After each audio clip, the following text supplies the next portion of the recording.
ನನಗೆ ಅವತ್ತು ಹುಷಾರಿರಲಿಲ್ಲ. ಆದರೂ ಎಕ್ಸಾಮ್ ಅಂತ ಹೋಗಿದ್ದೆ. ನನಗೆ ಆಗ 15 ವರ್ಷ ಆಗಿತ್ತು. ನನ್ನ ಸ್ಕೂಲಲ್ಲಿ ಕೊನೆ ಪರೀಕ್ಷೆ ನಡೀತಾ ಇತ್ತು. ನನಗೆ ಎಕ್ಸಾಮ್ ಆದ್ದರಿಂದ ನನಗೆ ಸ್ಪೆಷಲ್ ಕ್ಲಾಸ್ ಕೂಡ ಇತ್ತು. ಬೇಗ ಹೋಗಿದ್ದೆ. ನನಗೆ ತಂಗಿ ತಮ್ಮ ಇದ್ದರು.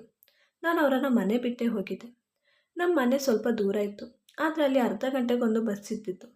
ನಾನು ಲೇಟ್ ಆಗುತ್ತೆ ಅಂತ ಬೇಗ ಹೋದೆ. ನಾನು ಹೋಗೋದು ಬಸ್ ಪಾಸ್ ಆಗೋಯ್ತು. ಒಂದೇ ಆಗಿತ್ತು.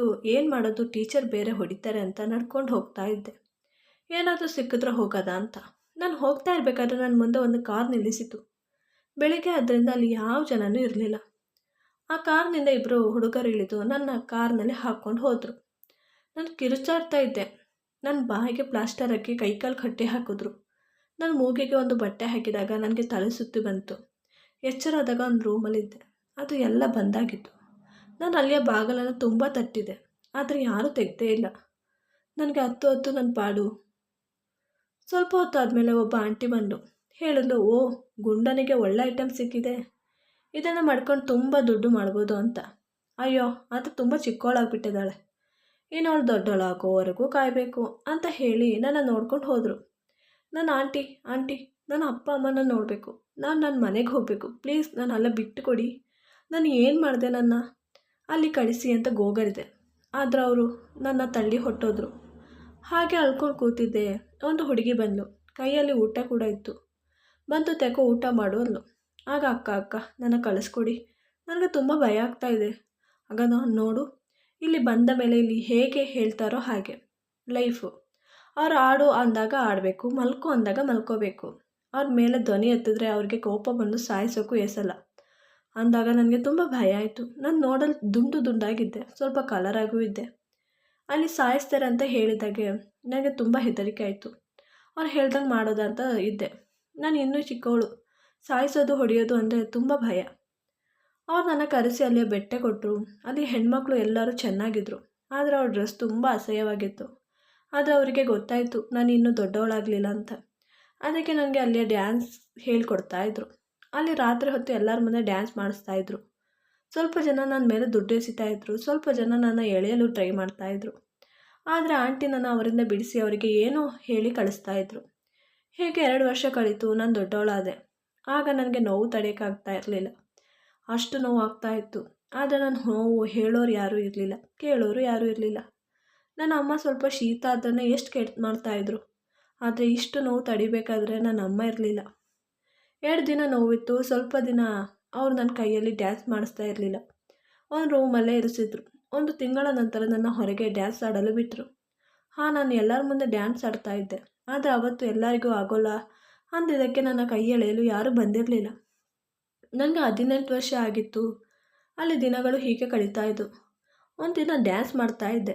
ಆಗ ನನ್ನ ಯಾರೋ ಅಂತ ಗೊತ್ತಿಲ್ಲ, ಆದರೆ ನನ್ನ ವರ್ಷ ಅಂತ ಕರೀತಾ ಇದ್ದ. ನಾನು ರಿಯಾಕ್ಟ್ ಮಾಡಲಿಲ್ಲ. ಆದರೆ ವರ್ಷ ಕೇಳಿದ ಹೆಸರಾಗಿತ್ತು. ನನಗೆ ತುಂಬ ನೋವಾಯಿತು. ಆದರೆ ನಾನು ಡ್ಯಾನ್ಸ್ ಮಾಡ್ತಾನೇ ಇದ್ದೆ. ಅವನು ಮತ್ತೆ ನನ್ನ ಹತ್ರ ಬರಲು ನೋಡ್ದ.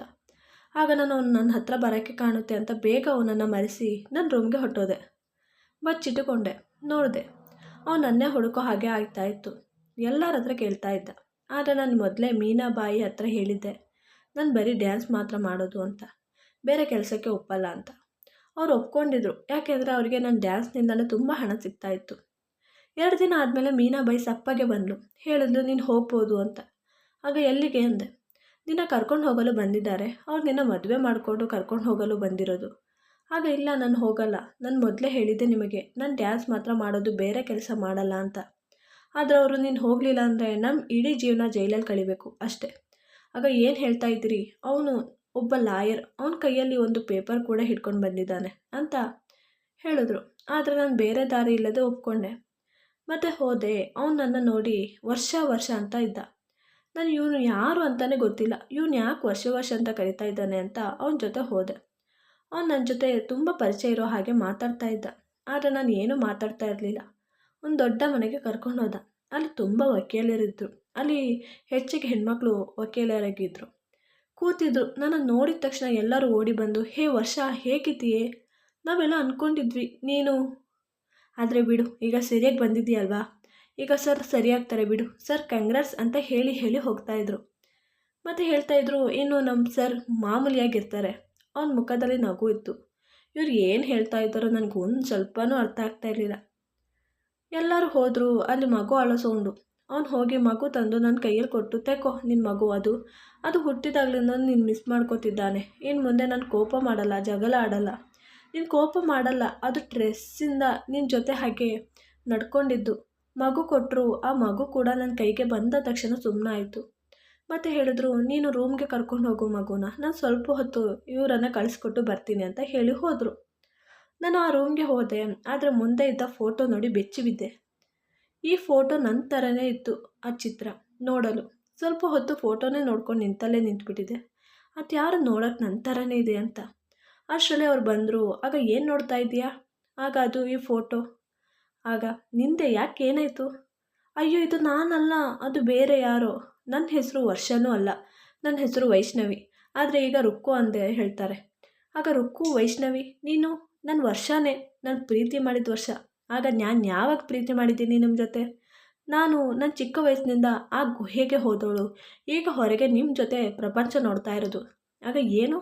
ಹಾಂ, ನಾನು 9ನೇ ತರಗತಿ ಓದ್ತಾ ಇರಬೇಕಾದ್ರೇ ನನ್ನ ಕಿಡ್ನಾಪ್ ಮಾಡಿ ಅಲ್ಲಿಗೆ ಕರ್ಕೊಂಡು ಹೋದರು. ಅಲ್ಲಿಂದ ಎಷ್ಟೇ ಗೋಗರಿದ್ರು ನನ್ನ ಹೊರಗೆ ಬಿಡಲಿಲ್ಲ. ನನ್ನ ಅಪ್ಪ ಅಮ್ಮನ ಹತ್ರ ಹೋಗಬೇಕು ಅಂತ ಹೇಳಿದ್ರು, ಬಿಡಲಿಲ್ಲ. ಅವರು ನಾವು ಹೇಳ್ದ ಹಾಗೆ ಕೇಳಲಿಲ್ಲ ಅಂದರೆ ಸಾಯಿಸ್ತೀನಿ ಅಂತ ಹೇಳಿದಾಗ ನನಗೆ ತುಂಬ ಭಯ ಆಯಿತು. ನಾನು ಅಲ್ಲಿ ಅವ್ರು ಹೇಳ್ದಂಗೆ ಕೇಳ್ಕೊಂಡಿದ್ದೆ. ಈಗ ನೀವು ಬಂದು ನನ್ನ ಇಲ್ಲೇ ಕರ್ಕೊಂಡು ಬಂದಿದ್ದೀರಿ. ಆಗ ಯಾಕೆ ಸುಳ್ಳು ಹೇಳ್ತಾ ಇದ್ದೀಯಾ? ಇರು, ನಾನು ನಿನಗೆ ಫೋಟೋ ತೋರಿಸ್ತೀನಿ ಅಂತ ಒಂದು ಆಲ್ಬಮ್ ತಂದು ತೋರಿಸಿದ್ರು. ಅದರಲ್ಲಿ ನನ್ನ ಥರ ಇರೋ ಹುಡುಗಿ ಜೊತೆ ಇವನು ಮದುವೆ ಆಗ್ತಾ ಇದ್ದ. ಮುಂದೆ ನೋಡ್ತಾ ನೋಡ್ತಾ ಬೆಚ್ಚಿ ಬಿದ್ದೆ. ಅದರಲ್ಲೇ ನನ್ನ ಅಪ್ಪ ಅಮ್ಮ ಇದ್ದರು. ಆಗ ಇದು ನನ್ನ ಅಪ್ಪ ಅಮ್ಮ, ಇವ್ರು ಏನಾಗಬೇಕು ನಿನಗೆ ಅಂದೆ. ಆಗ ಇದೇ ನನ್ನ ಅತ್ತೆ ಮಾವ. ನನಗೆ ಮಾತೇ ಬರಲಿಲ್ಲ. ನೋಡಿ ನಾನು ಕಾಲು ಹಿಡ್ಕೊತೀನಿ, ನಾನು ಒಂದು ಸಲ ಇಲ್ಲಿ ಕರ್ಕೊಂಡೋಗಿ ಅಂತ ಅಳ್ತಾ ಇದ್ದೆ. ಆಗ ಬಾ ಅಂತ ಕರ್ಕೊಂಡೋದ್ರು. ನನ್ನ ಅಪ್ಪ ಅಮ್ಮನನ್ನು ನೋಡಿ ನನಗೆ ದೇವರನ್ನೇ ನೋಡಿದ ಹಾಗೆ ಆಯಿತು. ಆಗ ಅವರು, ಅಷ್ಟೇ ಬಂದ್ಯಾ ವರ್ಷ, ನೀನು ಹಾಗೆ ಯಾವತ್ತೂ ಮಾಡಲ್ಲ, ನೀನು ಒಳ್ಳೆಯವಳು ಅಂತ ಇದ್ವಿ. ರೀ, ನಾನು ಹೇಳಿಲ್ವಾ ನನ್ನ ಮಗಳು ಯಾವತ್ತೂ ಹಾಗೆ ಮಾಡಲ್ಲ ಅಂತ. ಆಗ ಅಮ್ಮ, ನಾನು ವರ್ಷ ಅಲ್ಲ, ವೈಷ್ಣವಿ. ವೈಶು ಎಲ್ಲಿದ್ದೆ ಇಷ್ಟು ದಿನದವರೆಗೆ? ನಾವೆಲ್ಲ ನಿನ್ನ ಹುಡುಕಿ ನೀನು ಸತ್ತೋದೆ ಅಂತ ಅಂದ್ಕೊಂಡಿದ್ವಿ. ಆದರೆ ನೀನು ಬದುಕಿದೆಯಾ, ನೋಡೋಕ್ಕೆ ಸೇಮ್ ವರ್ಷನ ಥರನೇ ಇದೆಯಾ. ಆಗ ಅವ್ನು ಏನು ಹೇಳ್ತಾ ಇದ್ದೀರಾ? ನನಗೇನು ಅರ್ಥ ಆಗ್ತಾ ಇಲ್ಲ. ನೀವಾಗಲಿ ನಿಮ್ಮ ಮಗಳಾಗಲಿ ಒಂದು ಸಲನೂ ಹೇಳಿಲ್ಲ ಹೀಗೆ ಒಬ್ಳಿದ್ದಾಳೆ ಅಂತ. ಆಗ ಅಮ್ಮ, ಇದು ನನ್ನ ದೊಡ್ಡ ಮಗಳು ವರ್ಷ ಮತ್ತು ವೈಶು ಅವಳಿ ಜವಳಿ ಮಕ್ಕಳು. ವರ್ಷನ 2 ವರ್ಷ ಲೇಟಾಗಿ ಸ್ಕೂಲ್ಗೆ ಸೇರಿಸಿದ್ದು. ಯಾಕೆಂದರೆ ಅವಳು ಚಿಕ್ಕ ವಯಸ್ಸಿನಲ್ಲೇ ತುಂಬ ವೀಕಾಗಿದ್ಲು. ಅವಳಿಗೆ ಸ್ವಲ್ಪ ಆರೋಗ್ಯ ಸಮಸ್ಯೆ ಕೂಡ ಇತ್ತು. ಇವಳನ್ನು ಬೇಗ ಸೇರಿಸಿದ್ವಿ. ಒಂದು ದಿನ ಸ್ಕೂಲ್ಗೆ ಎಕ್ಸಾಮ್ ಇದೆ ಅಂತ ಬೇಗ ಹೋದವಳು ಎಲ್ಲಿ ಇದ್ದಾಳೆ ಏನಾದ್ರೂ ಗೊತ್ತಿಲ್ಲ. ನಾವು ತುಂಬ ಹುಡುಕಾಡಿದ್ವಿ ಮತ್ತು ಪೊಲೀಸ್ಗೂ ಕೂಡ ಕಂಪ್ಲೇಂಟ್ ಕೊಟ್ಟಿದ್ವಿ. ಆದರೆ ಪ್ರಯೋಜನ ಆಗಲಿಲ್ಲ. ಎಲ್ಲೋ ಅವಳು ಸತ್ತೋಗಿದ್ದಾಳೆ ಅಂತ ಸುಮ್ಮನೆ ಆದ್ವಿ. ಆಗ ಅವರು ನಾನು ಕೇಳುವಾಗ ಹೀಗೆ ಹೇಳಿದರು, ನಾವು ಭಿಕ್ಷೆ ಬೇಡೋರನ್ನು, ಬೀದಿಯಲ್ಲಿ ಸಿಗೋ ಮಕ್ಕಳನ್ನು ಕರ್ಕೊಂಡು ಬಂದು ಇಲ್ಲಿ ನೋಡ್ಕೋತಿದ್ದೀವಿ ಅಂತ, ನಮ್ಮ ಖರ್ಚಿಗೆ ಹೀಗೆ ಡ್ಯಾನ್ಸ್ ಮಾಡಿಸ್ತಿದ್ದೀವಿ ಅಂತ. ಆಗ ಇಲ್ಲ, ಅವ್ರು ಸುಳ್ಳು ಹೇಳಿದ್ದು. ಅವ್ರು ನನ್ನ ಮಾತ್ರ ಅಲ್ಲ, ಅದೆಷ್ಟೋ ಜನರನ್ನು ಕಿಡ್ನಾಪ್ ಮಾಡಿ ಹೀಗೆ ಮಾಡಿದ್ದಾರೆ. ಪೊಲೀಸ್ಗೆ ಸ್ವಲ್ಪ ಹಣನೂ ಕೊಡ್ತಾ ಇದ್ದಾರೆ, ಇದರಲ್ಲಿ ಅಡೆತಡೆಗಳು ಉಂಟಾಗಬಾರ್ದು ಅಂತ. ನೀವು ಅಲ್ಲಿ ಆಗ ಅದು ನನ್ನ ಫ್ರೆಂಡ್ ಅಲ್ಲಿಗೆ ಹೋಗಿದ್ದ. ಆಗ ನಿನ್ನ ಅಲ್ಲಿ ಡ್ಯಾನ್ಸ್ ಮಾಡಿದ್ದಾನ ನೋಡಿ, ನೀನು ವರ್ಷ ಅಂತ ತಿಳ್ಕೊಂಡು ನನಗೆ ಬಂದು ಹೇಳಿ ಕರ್ಕೊಂಡು ಹೋದ. ನೋಡಿದರೆ ನಿನ್ನ ವರ್ಷ ಅಂದ್ಕೊಂಡು ಅಲ್ಲಿ ಕೇಳಿದಾಗ ಅವ್ರು ಹೀಗೆ ಹೇಳಿದರು. ಆಗ ಅಂದ್ಕೊಂಡೆ ಎಲ್ಲೋ ವರ್ಷ ನನ್ನ ಹತ್ರ ಮುನಿಸ್ಕೊಂಡು ಅಲ್ಲಿಗೆ ಹೋಗಿರಬೇಕು ಅಂತ. ನಾನು ಮದುವೆ ಆಗಿರೋ ಹೆಣ್ಣು ಅಂತ ಹೇಳಿ ಕರ್ಕೊಂಡು ಬಂದೆ. ಆದರೆ ಅವರು ಯಾವುದೇ ಕ್ವಶನ್ ಕೇಳಲಿಲ್ಲ. ಅದು ನಿಮ್ಮ ಜೊತೆ ಪೊಲೀಸ್ ಇದ್ರಲ್ಲ, ಇನ್ನು ನೀವು ಹೇಳೋದನ್ನು ಕೇಳಿಲ್ಲ ಅಂದರೆ ನಿಮಗೆ ಡೌಟ್ ಬಂದು ಅವರನ್ನು ಅರೆಸ್ಟ್ ಮಾಡಿದ್ರೆ ಅಂತ ಕಳಿಸ್ಕೊಟ್ಟಿದ್ದು. ಹಾಂ, ಅದರ ವರ್ಷ ಎಲ್ಲಿ ಹೋಗಿದ್ದಾಳೆ? ಆಗ ಅದು ನನಗೆ ಗೊತ್ತಿಲ್ಲ, ನಾನು ತುಂಬ ಬ್ಯುಸಿಯಾಗಿದ್ದೆ. ಆದರೆ 2-3 ದಿನ ಮನೆಗೆ ಹೋಗಲಿಲ್ಲ ಅಂತ ತುಂಬ ಜಗಳ ಮಾಡ್ತಾಯಿದ್ಲು. ಮಾತಿಗೆ ಅವಳು ಕೋಪ ತೋರಿಸ್ತಾ ಇದ್ಲು, ಮಾಡ್ಕೋತಿದ್ಲು. ಎಲ್ಲಿ ಹೋದವಳೋ ಏನಾಗಿದ್ದಾಳೋ ಗೊತ್ತಿಲ್ಲ. ಅವತ್ತು ಕೋಪ ಮಾಡಿಕೊಂಡು ಅವಳನ್ನು ಹುಡುಕಿ ಸಾಕಾಗ್ಬಿಟ್ಟಿದೆ ಅಂತ ಹೇಳಿ ಕೂತ್ಕೊಂಡ. ನಾನು ಅಮ್ಮನ ಮನೆಯಲ್ಲೇ ಮಗುನ ನೋಡ್ಕೊಂಡಿದ್ದೆ. ಸ್ವಲ್ಪ ದಿನ ಆದಮೇಲೆ ಗೊತ್ತಾಯಿತು ವರ್ಷ ಸತ್ತಿದ್ದಾಳೆ. ಅದು ಮುಖದ ಗುರುತು ಕಾಣದೆ ಹಾಗೆ ಆಸ್ಪತ್ರೆಯಲ್ಲಿ ಮಡಗಿದ್ದಾರೆ. ಅವ್ರು ಬಂದು ಕೇಳಿದ್ರೆ ಅಂತ. ಅದು ಹೇಗೆ ಗೊತ್ತಾಯಿತು ಅಂದರೆ, ಪೊಲೀಸ್ ರೂಪೇಶ್ ಲಾಯರ್ ಫ್ರೆಂಡ್ ಆಗಿದ್ದ. ಅವನು ಇದೇ ಕೇಸ್ನ ಹಿಂದೆ ಬಿದ್ದಿದ್ದ. ಎಲ್ಲ ಕಡೆಯೂ CCTV ಕ್ಯಾಮ್ರಾ ಹಿಂದೆ ಗೊತ್ತಾಯಿತು. ಅಲ್ಲಿಂದ ಹೋಗೋದು ಮತ್ತು ಸ್ವಲ್ಪ ದೂರ ಬಂದು ನೋಡಿದಾಗ ಸ್ವಲ್ಪ ದಿನಗಳ ಮುಂಚೆ ಆಕ್ಸಿಡೆಂಟ್ ಆಗಿತ್ತು ಅಂತ ಗೊತ್ತಾಗಿತ್ತು. ಹೋಗಿ ನೋಡಿ ಆ ಬಾಡಿಯ DNA ಟೆಸ್ಟ್ ಮಾಡಿಸಿದಾಗ ಗೊತ್ತಾಯಿತು ಅದು ವರ್ಷನ್ ಬಾಡಿಯಾಗಿದೆ ಅಂತ. ಅವಳು ಮನೆ ಬಿಟ್ಟು ಹೋಗಿದ್ದ ದಿನವೇ ಆಕ್ಸಿಡೆಂಟ್ ಆಗಿತ್ತು ಅಂತ ಗೊತ್ತಾಯಿತು.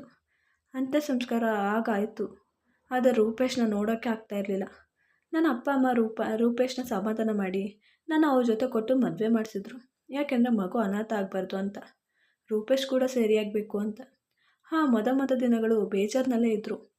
ಮತ್ತು ನನ್ನ ಜೊತೆ ಸರಿಯಾದರು. ಮತ್ತು ಅಲ್ಲಿಯ ಹೆಣ್ಮಕ್ಳನ್ನ ಪೊಲೀಸೆಲ್ಲ ಕಳಿಸಿ ಅವರನ್ನು ಅರೆಸ್ಟ್ ಮಾಡಿಸಿ ಬಿಡುಗಡೆ ಮಾಡಿಸಿದ್ರು. ಈಗ ರೂಪೇಶ್ ತುಂಬ ಚೆನ್ನಾಗಿ ನೋಡ್ಕೋತಿದ್ದಾರೆ. ಈ ವಿಡಿಯೋ ಇಷ್ಟವಾದಲ್ಲಿ ಪ್ಲೀಸ್ ನನ್ನ ಚಾನಲ್ನ ಲೈಕ್ ಆ್ಯಂಡ್ ಸಬ್ಸ್ಕ್ರೈಬ್ ಮಾಡಿ.